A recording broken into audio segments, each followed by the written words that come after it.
नमस्कार, जय जोहार। छत्तीसगढ़ न्यूज में आपका बहुत बहुत स्वागत है। चलिए देखते हैं आज की 25 फटाफट काम की और महत्वपूर्ण बड़ी खबरों को। पर इससे पहले आप वीडियो को कहां से देख रही हैं, कमेंट में बताना बिल्कुल ना भूलें। छत्तीसगढ़ को केंद्र से 892.36 करोड़ की स्वीकृति, विकास दौड़ेगी और भी रफ्तार। छत्तीसगढ़ के बेमेतरा, मुंगेली, राजनांदगांव, जशपुर, बिलासपुर और खैरागढ़ जिलों 8 राज्य सड़क खंड के विकास कार्य के लिए वित्त वर्ष 2024 से 25 CRIF योजना के तहत 892.36 करोड़ रुपए की लागत के साथ स्वीकृति दी गई है। केंद्रीय मंत्री नितिन गडकरी ने ये जानकारी दी है, जिस पर सीएम साय ने कहा, छत्तीसगढ़ के लिए ये बहुत ही हर्ष का विषय है कि राज्य के बेमेतरा, मुंगेली, राजनांदगांव, जशपुर, बिलासपुर और खैरागढ़ जिलों में 8 राज्य सड़क खंडों के विकास के लिए CRIF योजना के तहत 892.36 करोड़ रुपए की स्वीकृति आपके द्वारा प्राप्त हुई है। छत्तीसगढ़ को मिली मजबूती, विष्णुदेव साय के सुशासन में पाया नया मुकाम।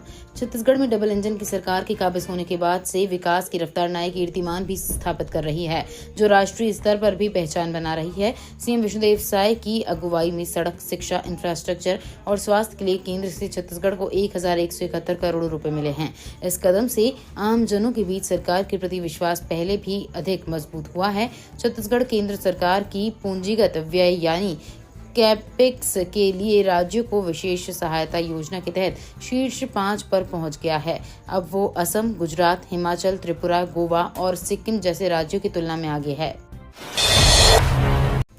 छत्तीसगढ़ सरकार ने दूसरे बजट की शुरू की तैयारी। 1.60 करोड़ के बजट में नए प्रस्ताव नहीं होंगे।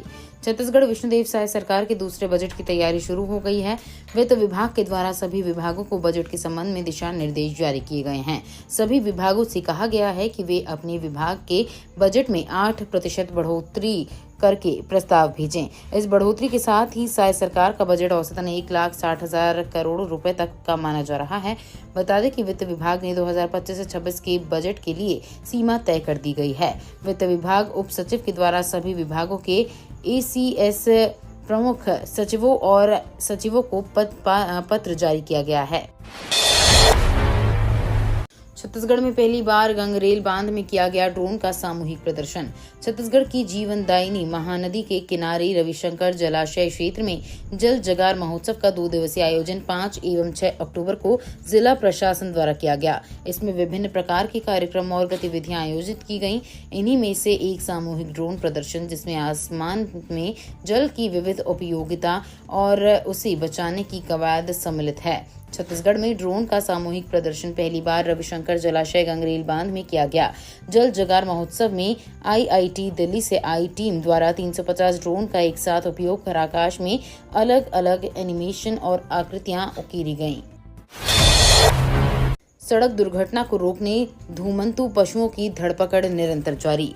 नगर पालिका निगम भिलाई क्षेत्रांतर्गत शासन की योजना रोका 6 का संकल्प अभियान के तहत सड़क पर आवारा सड़क में बैठने वाले पशुओं की धरपकड़ निरंतर जारी है। रोका 6 का अभियान की पूरी टीम सड़कों पर काउकेचर की गाड़ी लेकर पहुंच जाते हैं। प्रतिदिन देखा जाता है कि पशु मालिकों द्वारा सुबह अपने पशुओं का दूध निकालकर उन्हें खुला छोड़ देते हैं, जिससे पशु इधर उधर घूमते सड़कों के बीच में आकर खड़े एवं बैठ जाते हैं, जिससे यातायात प्रभावित होता है। आने जाने वाले लोगों को पशुओं से टक्कर होकर गिरने का खतरा बना रहता है, जिससे दुर्घटना की संभावना बनी रहती है। गृह मंत्री शाह ने की छत्तीसगढ़ सरकार की तारीफ, बोले हथियार छोड़ मुख्य धारा में लौटे युवा। देश के नक्सल प्रभावित राज्यों में जारी नक्सलवाद के खिलाफ चल रहे अभियानों पर नई दिल्ली के विज्ञान भवन में बैठक हुई। इस बैठक की अध्यक्षता केंद्रीय गृह मंत्री अमित शाह ने की, जिसमें छत्तीसगढ़ के मुख्यमंत्री विष्णुदेव साय और अन्य नक्सल प्रभावित राज्यों के मुख्यमंत्रियों ने हिस्सा लिया। केंद्रीय गृह मंत्री अमित शाह ने इस ऑपरेशन में छत्तीसगढ़ के मुख्यमंत्री विष्णुदेव साय और उनकी टीम के प्रयासों की प्रशंसा की। उन्होंने कहा कि इस वर्ष जनवरी से लेकर अब तक छत्तीसगढ़ की सुरक्षा बलों ने लगभग 194 नक्सलियों को मुठभेड़ में मार गिराए हैं। वहीं 801 नक्सली गिरफ्तार हुए हैं और 742 नक्सलियों ने आत्मसमर्पण किया है। नगरीय निकाय चुनाव से पहले छत्तीसगढ़ में कांग्रेस को लगा बड़ा झटका। पूर्व महापौर ने छोड़ी पार्टी। रायगढ़ की पूर्व महापौर जेठू राम ने कांग्रेस को झटका देते हुए पार्टी से इस्तीफा दे दिया है।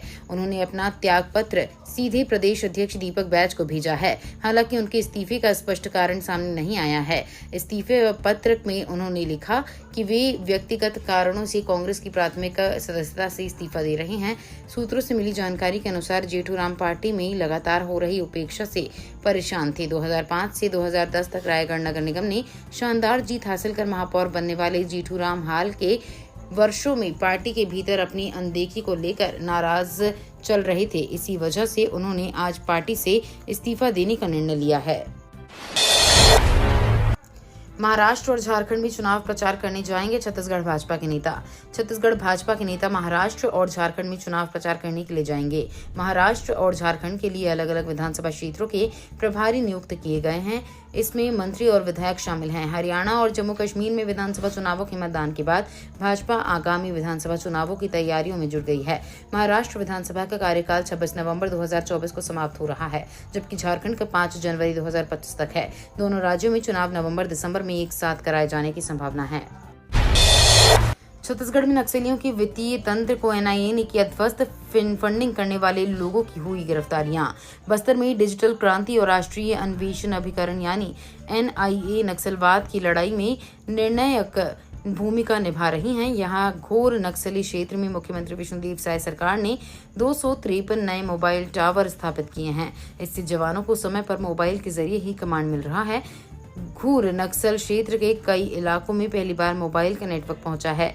एनआईए ने अलग अलग मामलों में 18 नए प्रकरण दर्ज किए हैं। ऐसे लोगों की गिरफ्तारियां हुई हैं जो कि नक्सलियों को फंड पहुंचाने का काम करते रहे हैं। इस तरह नक्सलियों के वित्तीय तंत्र को भी ध्वस्त किया जा रहा है। छत्तीसगढ़ में बनी इस टेक्नोलॉजी को विदेशी मेहमानों ने किया सलाम। सीएम विष्णुदेव साय ने भी की तारीफ। छत्तीसगढ़ के मुख्यमंत्री विष्णुदेव साय धमतरी जिले में आयोजित अंतर्राष्ट्रीय जल सम्मेलन में शामिल हुए। यहां सीएम विष्णुदेव साय ने सबसे पहले सम्मेलन की शुरुआत की। अंतर्राष्ट्रीय सम्मेलन में आए कई विदेशी वाटर स्पेशलिस्ट को भी छत्तीसगढ़ का बायोटेक्नोलॉजी ई-बॉल खूब पसंद आया। उन्होंने इस टेक्नोलॉजी को बारीकी से समझा और इस पर काम करने में अपनी दिलचस्पी भी दिखाई। जल जगार महोत्सव में पानी के शुद्धिकरण के लिए इस टेक्नोलॉजी का लाइव परफॉर्मेंस किया गया था, जहां पर छत्तीसगढ़ के मुख्यमंत्री विष्णुदेव साय और अतिथियों ने इस टेक्नोलॉजी के बारे में काफी बारीकी से जाना और इसकी तारीफ की। दशहरा में छत्तीसगढ़ के स्कूल आज से 6 दिन रहेंगे बंद। छत्तीसगढ़ के निजी सरकारी स्कूलों में 7 से 12 अक्टूबर तक दशहरा के लिए 6 दिन का अवकाश रहेगा।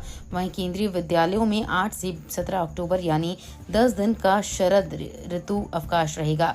राज्य सरकार की ओर से निर्धारित की गई छुट्टियों के अनुसार अनुदान प्राप्त, गैर अनुदान प्राप्त स्कूलों व डीएड, बीएड, एमएड कॉलेजों में अवकाश रहेगा। 13 अक्टूबर के लिए रविवार है। इस दिन देश भर में छुट्टियां रहेंगी। वन्य जीवों के रहने के लिए छत्तीसगढ़ के वन क्षेत्र सबसे बेहतर, बोले वन मंत्री केदार कश्यप।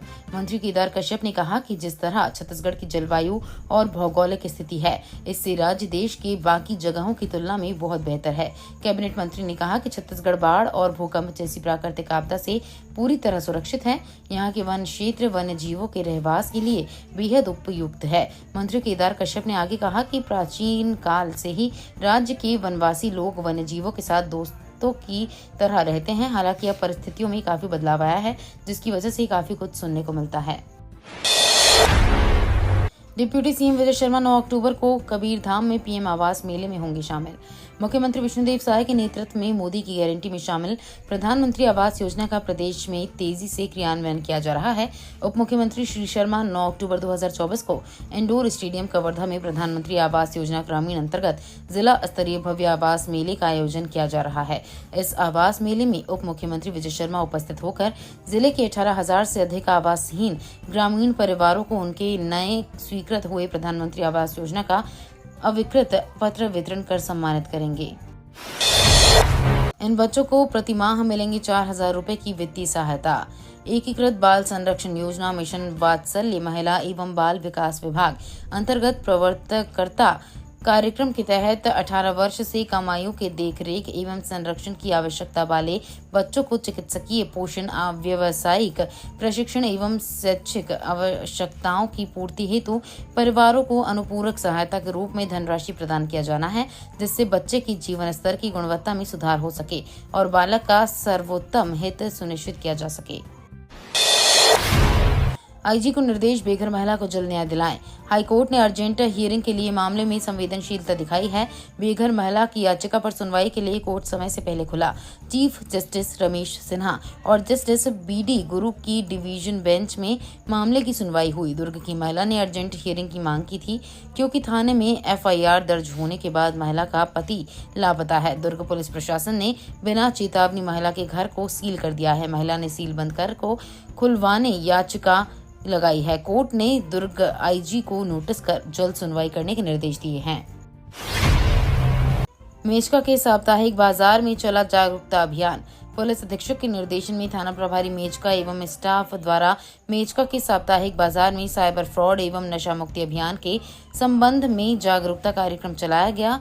मेचका साप्ताहिक बाजार में आए ग्रामीण एवं युवाओं को साइबर फ्रॉड के संबंध में बताया गया, कैसे साइबर फ्रॉड से बचे, अपने व्यक्तिगत जानकारी किसी अनजान व्यक्ति को मोबाइल से ना बताएं, अपने मोबाइल में आए ओटीपी किसी अनजान को ना दें, इससे आपके बैंक में जमा पैसे साइबर फ्रॉड कर अपने में ट्रांसफर कर सकते हैं। कोंडागांव में कला उत्सव 2024 से 25 का आयोजन, 5 ब्लॉक के स्टूडेंट हुए शामिल। कोंडागांव में स्कूल शिक्षा और साक्षरता विभाग की ओर से माध्यमिक स्तर के विद्यार्थियों की कलात्मक प्रतिभाओं को पहचानने, उन्हें प्रोत्साहित करने और शिक्षा में कला को बढ़ावा देने के उद्देश्य से साल 2015 से कला उत्सव का आयोजन किया जा रहा है। साल 2024 से 25 जिला स्तरीय कला उत्सव प्रतियोगिता का आयोजन बालक उच्चतर माध्यमिक विद्यालय कोंडागांव में हुआ। इसमें जिले के 5 विकास खंडों से विभिन्न कलाओं में चयनित विद्यार्थियों ने हिस्सा लिया। छत्तीसगढ़ में आसमान छू रहे सब्जी के दाम, महंगाई ने बिगाड़ा रसोई का बजट। इन दिनों सब्जी के दामों में आग लगी हुई है। करीब सभी सब्जियां काफी ज्यादा महंगी हैं। घर का बजट बिगड़ चुका है। आलू, प्याज के दाम भी बढ़े हुए हैं। कुल मिलाकर कहा जा सकता है कि सब्जियों के बढ़ते दामों ने रसोई का जायका बिगड़ दिया है। टमाटर जहां 100 किलो हो गया है, वहीं आलू 50 किलो, प्याज 60 रुपए किलो हो गया है। महंगाई अपनी चरम सीमा पर पहुंच रही है। टमाटर से लेकर अन्य सभी सब्जियां काफी महंगी हो चुकी हैं। कोई भी सब्जी 50 रुपए किलो से कम नहीं है। अब बढ़ेगी ठंड। छत्तीसगढ़ से लौट रहा मानसून। 15 अक्टूबर से रातें रहेंगी सर्द। छत्तीसगढ़ से मानसून की विदाई लगभग हो चुकी है। प्रदेश में कुछ जिलों को छोड़ दें तो अधिकतम हिस्सों में बारिश नहीं हो रही है। हालांकि इस बीच तापमान बढ़ा है और लोग गर्मी और उमस से परेशान हैं। बंद हो चुके कूलर फिर से शुरू हो गए हैं। इस बीच मौसम विभाग ने राहत की खबर दी है। छत्तीसगढ़ में 15 अक्टूबर से रातें सर्द हो जाएंगी। इसके बाद धीरे धीरे तापमान घटेगा और ठंड बढ़ेगी। मौसम विभाग की ओर से कहा गया है कि छत्तीसगढ़ में मंगलवार से सरगुजा और बस्तर संभाग के जिलों में गरज चमक के साथ हल्की बारिश होने की संभावना है। पूर्व मुख्यमंत्री भूपेश बघेल ने करीबी रहे के श्रीवास्तव को हाईकोर्ट से बड़ा झटका। छत्तीसगढ़ के पूर्व मुख्यमंत्री भूपेश बघेल को करीबी रहे के श्रीवास्तव की अग्रिम जमानत याचिका हाईकोर्ट ने खारिज कर दी है। बता दें कि फरार चल रहे के श्रीवास्तव को पुलिस ने भगोड़ा करार देते हुए उस पर 10,000 रुपए का इनाम भी घोषित किया है। के श्रीवास्तव पर आरोप है कि उन्होंने दिल्ली की एक कंस्ट्रक्शन कंपनी को स्मार्ट सिटी प्रोजेक्ट के तहत 500 करोड़ रुपए का ठेका दिलाने का झांसा दिया। इसके चलते रावत एसोसिएट्स के मालिक अर्जुन रावत ने 10 से 17 जुलाई 2023 के बीच 15 करोड़ रुपए श्रीवास्तव को दिए थे। कंपनी को कोई काम नहीं मिला, जिससे कंपनी को ठगी का एहसास हुआ। आंगनवाड़ी कार्यकर्ता से 3 लाख की धोखाधड़ी, मोबाइल हैक कर उड़ा ली रकम। वनांचल के गोटा टोला थाना क्षेत्र के मचांदुर निवासी एक आंगनवाड़ी कार्यकर्ता महिला के मोबाइल को हैक कर उसके खाते से 3 लाख रुपए का ऑनलाइन धोखाधड़ी करने का मामला सामने आया है। पीड़ित महिला की शिकायत पर पुलिस अज्ञात आरोपी के खिलाफ धोखाधड़ी का मामला दर्ज कर विवेचना में जुटी है। पुलिस से मिली जानकारी के अनुसार प्रार्थी महिला मचांदुर निवासी नवलीबाई धावड़े पति हरवंश धावड़े ने शिकायत दर्ज कराई है कि उनका पंजाब नेशनल बैंक शाखा रिंगा कठेरा में खाता है। पुलिस जांच कर रही है। छत्तीसगढ़ में 5 दिन से गायब 10 साल की मासूम का 10 टुकड़ों में शव बरामद। छत्तीसगढ़ के बलरामपुर जिले के वोड्रफ नगर ब्लॉक में दिल दहलाने वाली घटना सामने आई है। 10 वर्षीय मासूम का शव सिर कटा हुआ बरामद होने के बाद गांव में सनसनी फैल गई है। नरबली की आशंका जताई जा रही है, जिससे पूरा गांव सदमे में है। बच्चे का शव घर से 500 मीटर दूर नदी किनारे 10 टुकड़ों में मिला। घटना के बाद इलाके में हड़कंप मच गया है। 5 दिन पहले तोरफा गांव के इस मासूम बच्चे के घर के सामने से अचानक गायब होने के बाद से परिजन और ग्रामीण उसे खोजने में लगे थे। पुलिस को भी सूचना दी गई, लेकिन खोजबीन के दौरान कोई सफलता नहीं मिली।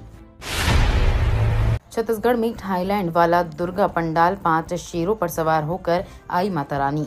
जांजगीर चांपा में नवरात्रि पर्व धूमधाम के साथ मनाया जा रहा है। जांजगीर के नैला अग्रसेन भवन के सामने माता रानी का पंडाल दिव्य तरीके से सजाया गया। इस पंडाल को देखने जांजगीर से ही नहीं बल्कि आसपास के दूसरे जिले से लोग पहुंच रहे हैं। पंडाल में मां दुर्गा 5 शेरों पर सवार हैं। मां की प्रतिमा की ऊंचाई 35 फीट है। मां को हीरे मोती से जड़ा आभूषण पहनाकर सजाया गया है। ये पंडाल थाईलैंड के अरुण देव मंदिर की तर्ज पर तैयार किया गया है। किसानों की आमदनी बढ़ाना है केंद्र सरकार की प्राथमिकता, बोले केंद्रीय मंत्री शिवराज सिंह चौहान। केंद्रीय कृषि मंत्री शिवराज सिंह चौहान ने रविवार को कहा कि किसानों की आमदनी बढ़ाना केंद्र की नरेंद्र मोदी सरकार की प्राथमिकताओं में से एक है। शोध संस्थान के जरिए कृषि उत्पादक की गुणवत्ता में वृद्धि और लागत में कमी के लिए प्रयास जारी रहेगा। केंद्रीय कृषि मंत्री ने गढ़खटंगा स्थित भारतीय कृषि अनुसंधान परिषद परिसर में 2 बहुउद्देशीय भवन की आधारशिला रखी। इसका उद्देश्य अनुसूचित जाति व जनजाति के किसानों को विशेष प्रशिक्षण देना है। उन्होंने कहा कि उत्पादन की गुणवत्ता बढ़ाने और उत्पादन की लागत कम करने के लिए अच्छे बीज शोध के माध्यम से किसानों को उपलब्ध कराने के लिए यहाँ के रिसर्च काम कर रहे हैं। अब घर बैठे एमआरपी पर पाएं एनसीईआरटी की किताबें। एनसीईआरटी की किताबें अब एमआरपी पर आपके घर पहुंच जाएंगी। ई-कॉमर्स साइट अमेजन किताबें मुहैया कराएगा।